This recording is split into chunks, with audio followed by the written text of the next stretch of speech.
Hello, I'd like to tell you another inspiring story. This one is about a young man, about 2003. His wife made an appointment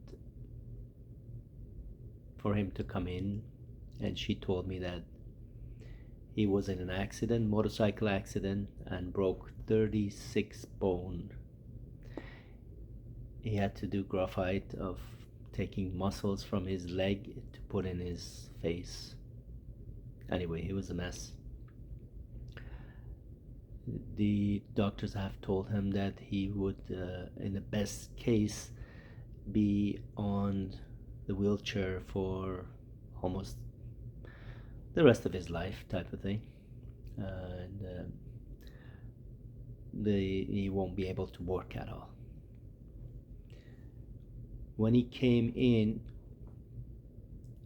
he had a huge smile in his face and absolute no complaining of pain. Because I've heard the story from his wife, I didn't say anything. I normally say, "So what brought you in today?" But in his case, was of course it was on wheelchair, and he had come in for some kind of balancing and more nutritional supplements. Um, Naturally, I didn't ask him what happened.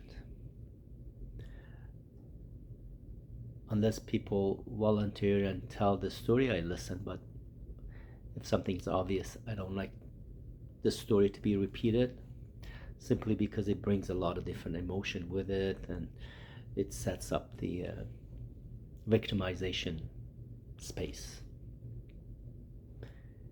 He never mentioned a word about his accident, and he had this light in his eyes that he even mentioned that I'm looking forward to go back to work.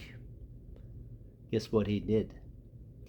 He was a construction man putting the drywall on the wall, which is one of the heaviest work in construction. The drywall pieces are extremely heavy. You have to lift them, put them in, and then drill them. So I didn't say anything. He then came in twice a week for some time.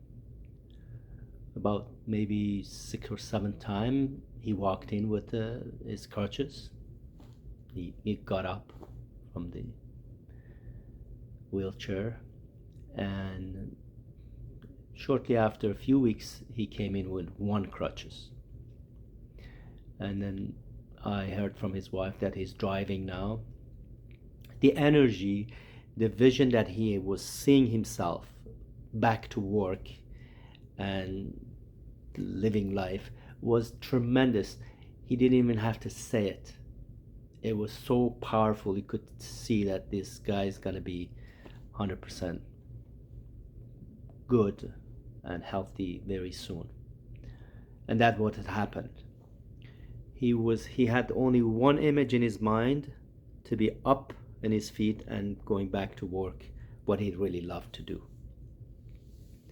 The spiritual energy comes from above, and it encompasses your mental and your physical body. Basically, our physical body is a condensed energy of a spiritual body.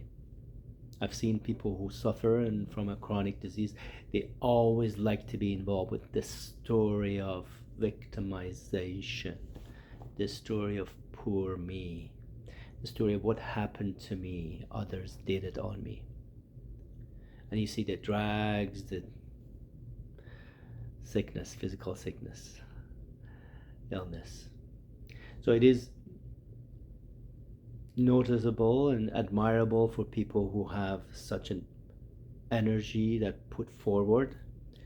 They have absolutely nothing with the past, is completely behind them. If you're looking at our unconscious mind, has a space for everything.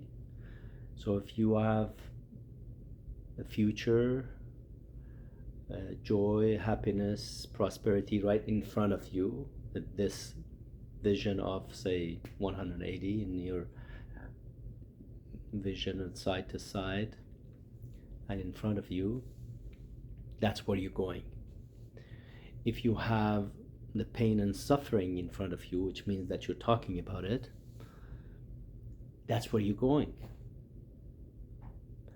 I go where my mind has gone before. This is my father used to say. And it is actually Buddha's words.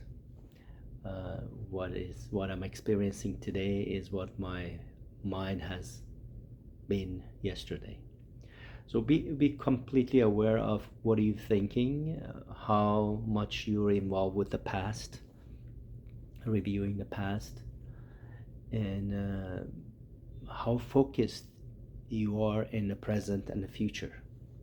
That is the trigger of all healing, basically. And that's what I do in my healing sessions. Somehow I assist you to bring your attention to the present and the future. That's why I ask, breathing joy and breathe out gratitude. Breathe in peace and breathe out gratitude. And all of life comes to me with ease, joy, and glory. Glory is the exuberant expression of life's abundance. Namaste.